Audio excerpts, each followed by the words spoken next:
place you've always been, and you're going round in circles in the world you're living in.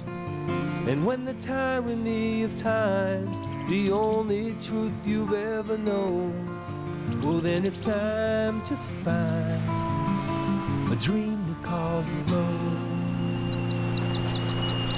When the road you're on is rising to your possibility, you can see a new horizon of where you want to be. Well, tomorrow is the promise that belongs to every day. Your life can change forever when your dream leads the way.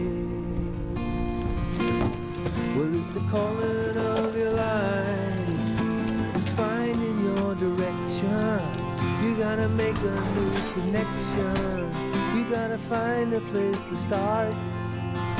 Experience the glory of living your own story. It's the calling of your life, it's a journey of the heart.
What would you do right now if you knew you could use your compass to get past any failure? Your compass is your inner sense of direction. It's the road that's guiding you to the fulfillment of your wildest dreams. Your compass is the inner voice and inner vision and intuition and inspirations that are guiding you, prompting you, refining you to your magnificence. It's what allows you to tap into that part of you that you know can do more and be more and give more in the world. Everything that we are seeking outside of us is already inside of us. And all of the answers to every question that we have in life, we have if we go deep within. The greatest journey you can ever take is the journey of self-discovery.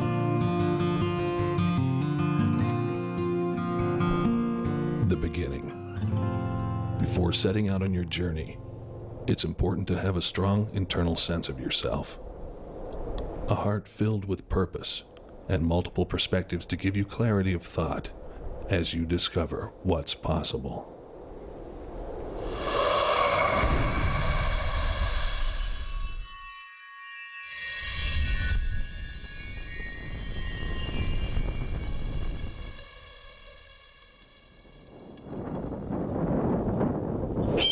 They say the first step's the hardest one.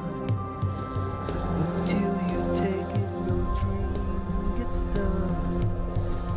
If you wanna grow, wanna win, you'll never know if you don't begin. You hold the future, it's in your hand. So tell the truth, your heart understands. Set your course to your own true way. Don't look back at yesterday. Your first step leads to amazing grace. The next one takes you to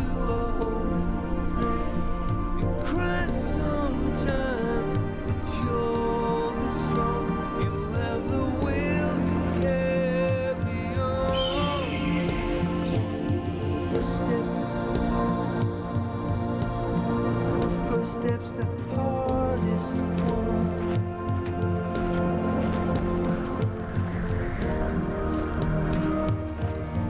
If you're wondering whether now is the time for you to go after your goals and go after your dreams, the answer is absolutely yes. What I encourage people to do is to have inertia, to get things going, and to practice what I call production before perfection, to get things going, to get the inertia going and make things happen. Just trust.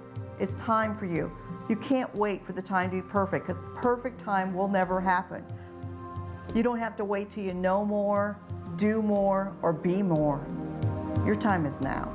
And so the ongoing realization is that wow, there's only the now, really. And you're either blurred to it or you're seeing it clearly. And when you're seeing it clearly, you'll find yourself knowing what to do. Do it. Do it. Get in the game. One of the things I talk about all the time is that one step in the right direction is worth 100 years of thinking about it. There's an old saying that goes, timing is everything. I say, there is no right time, only missed opportunities.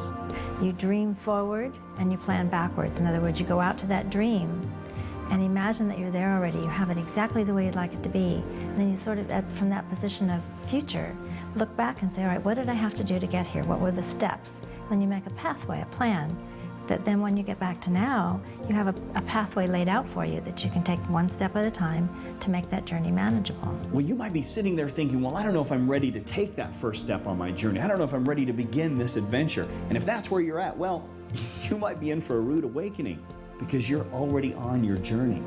You see, inaction is still an action. It's just not the type of action that serves you.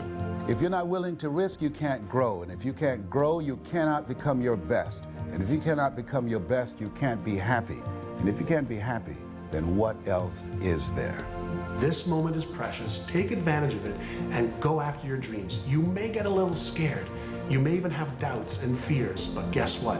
At least you'll be feeling like you're living and you're going after your dreams, and that is what life is all about. The next step is there. It knocks at your inner door.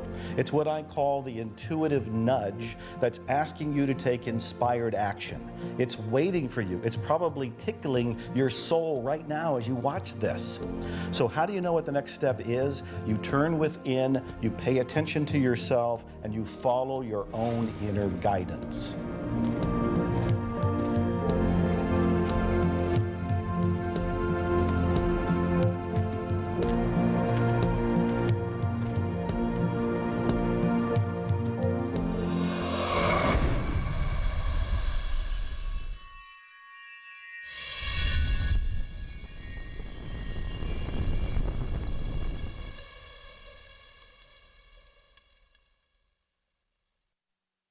Foundation is very important because if you don't have a foundation, anything that you build will crumble.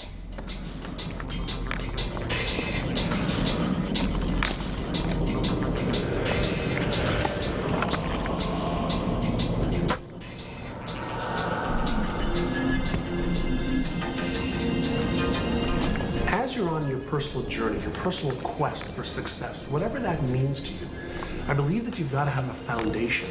And that foundation is going to be inherent in your self-esteem. Your self-esteem is what you think to be true about yourself. And the more you believe that you have the skills and the knowledge because you've done the work, the more you can do whatever it is you choose anywhere in the world and have that level of confidence and certainty that each one of us thrives to get. I think it's very important that all of us work constantly to cultivate a sense of internal love and internal power, which most people don't have. Because you don't get in life what you want, you get in life what you are. Everybody has a set of values in life, and these values dictate their destiny. And when you know your values and you set goals that are congruent with those values, you tend to increase the probability of achievement. What are your core values? Who are you being? What do you want in life? How are you going to make sure that as you're moving towards your success, you know who and whose you are and where you stand in the middle of this thing called life? Everybody needs a foundation in life, and you need that go-to place in order to feel grounded, to reevaluate who you are and where you want to go. It's so important to know who you are, what your foundation is, where you're coming from, and then know where you're going. This is the foundation that you want to have before you build a great edifice of a life. Now, the biggest single mistake that people make is they think that success should be easy, and they should be able to get it by thinking happy thoughts and rolling their eyes and getting into some get-rich-quick scheme. But all real lasting success takes a long time, and so you've got to build the foundation within yourself. You have to become the kind of person who can enjoy the success that you want to enjoy.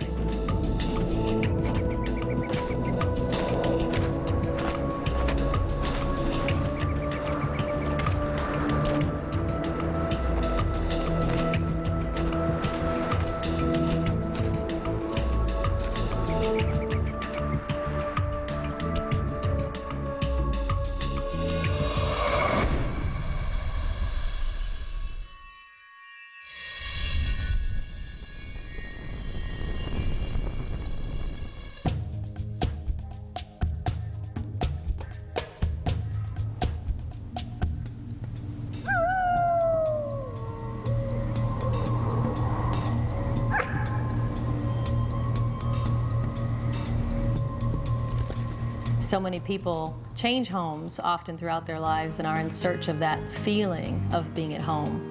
They move, they can never find it. They're never truly at rest. They seek different religions and spirituality, but they can never really find home because they never find contentment. Home can be either that place of environment where you come home to at the end of the day and you want it to be just a safe, comfortable atmosphere, calm, peaceful, energizing, whatever it would represent for you in the real world. And home is also that place of coming home to self. Your home is an important place to start from. It's your springboard, it's your recuperation area, it's your grounding area, and whatever home is for you. Maybe it's your house, maybe it's your community, maybe it's your family, maybe it's your spiritual altar. You have a home you can always come back to and always springboard from again. That's what you can draw from. That strength from home, you'll be able to go out in the world and find your greatness. When we get into our home, we can find a place of security, a safe haven where we can be ourselves in spite of what is going on in the world around us. So a home, a place of your own, a place that belongs to you, is an essential part of establishing the foundation for motivation and high accomplishment. In design psychology, we say the home is the absolute basis of everything you do. Your surroundings absolutely affect how successful you will be and your progress. And what it is that you're being able to do is based on your surroundings every morning, every night. When you wake up, is it energizing? Is it conducive to your goals? Because what is in your home is reflecting who you are. And what reflects who you are will come along the way with you all the time. Home is essential to your success. You need to have this little safety net, this little nest that you can go to, that you can rest in, that you can recuperate in, that feels safe for you to rebuild your energy and your forces so that you can go back into the world and pursue your dream and follow your compass. The universe is my playground, the world is my home, and every country is another room in the house, and every city is another platform I can share my heart and soul. I really believe that this whole world is my home, and I believe having a foundation of a home that's global allows you to do things across the world.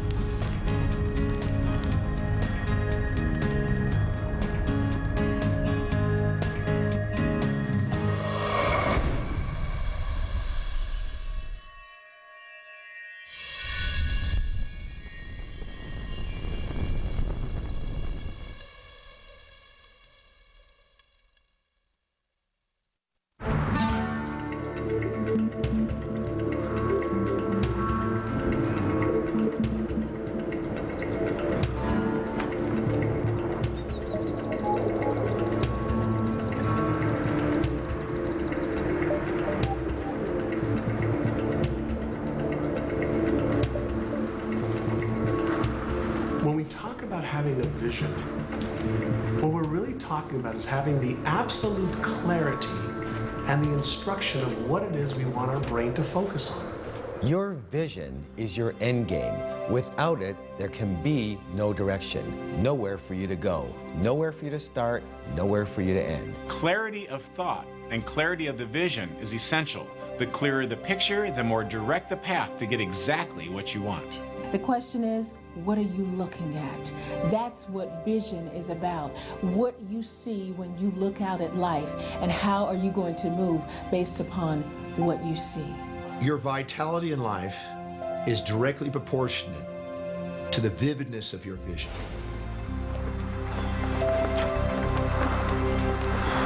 Get extremely clear about your vision.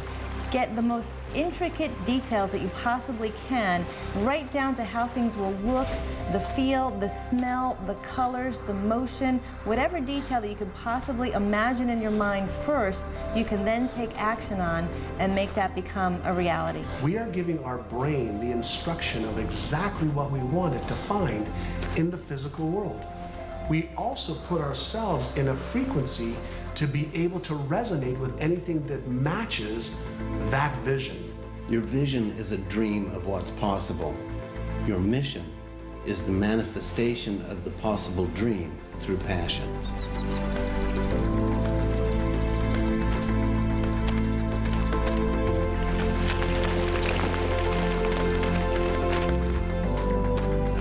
Well, visualization is a starting point because there seems to be a one-to-one relationship between how clear you are about what you want and how fast you move toward it and how fast it moves toward you. But it's not enough, because then you have to do the work. Then you have to take the steps. It's good to have a clear idea of the mountaintop, but now you have to hike. Visualization is more of a first step. You visualize what you want, and then when you open your eyes, you take action. The action is what will lead to the completion of the very thing you've been visualizing.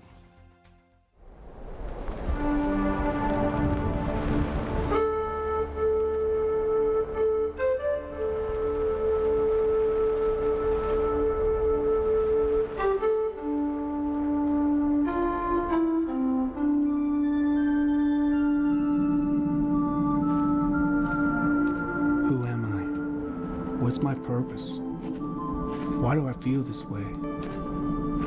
Once I had answers, now only questions. I move forward, not knowing exactly where I'm going, but in the direction of a fleeting feeling and an idea that I want for myself. The journey of my life has traveled 3 different directions. The directions have been governed by the data of my life, the judgment of my life, and the feeling of my life. My creation led to my confusion because I was born with the last name Gay.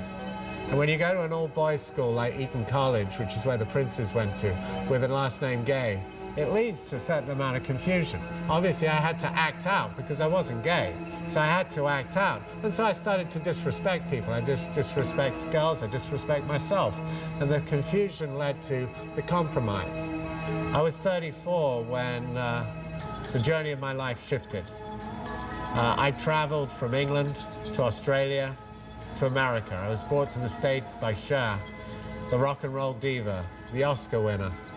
She discovered me in Australia as her rock and roll promoter and sponsored me here to take it from cabaret to rock and roll. And at 34, I was living above the Hollywood Hills in a home built for Greta Garbo by the studio in 1920. I'd go down on a Friday night and play with my A-list rock and roll stars and my superstar actors.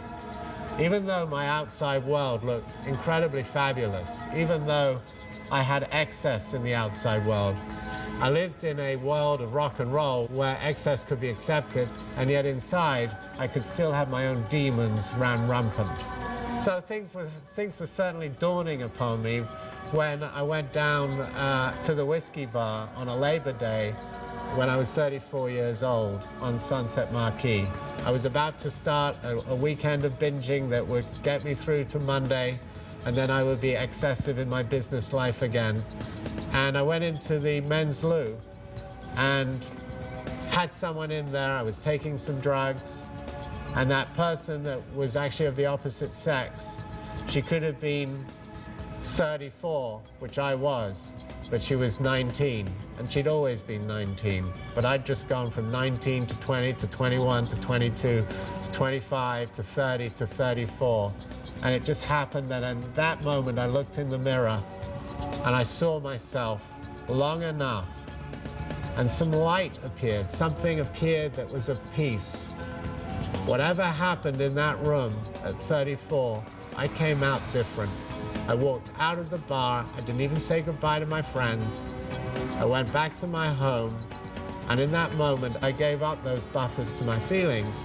And at 34, my compass to my life changed from the goal line of my life to the learning line of my life.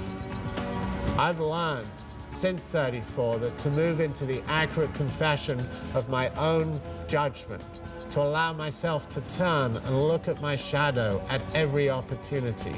Whenever I have anger or aspiration, whenever I want to blame myself or blame myself for being another, it's so much easier to give than it is to receive.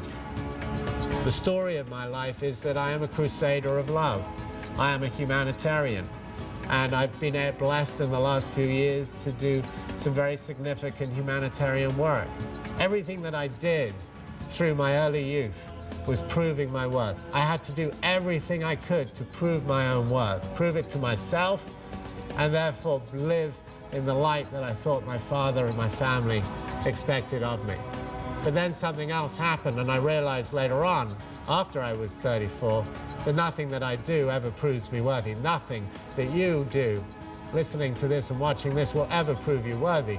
We are worthy simply because we are. I am, and so are you.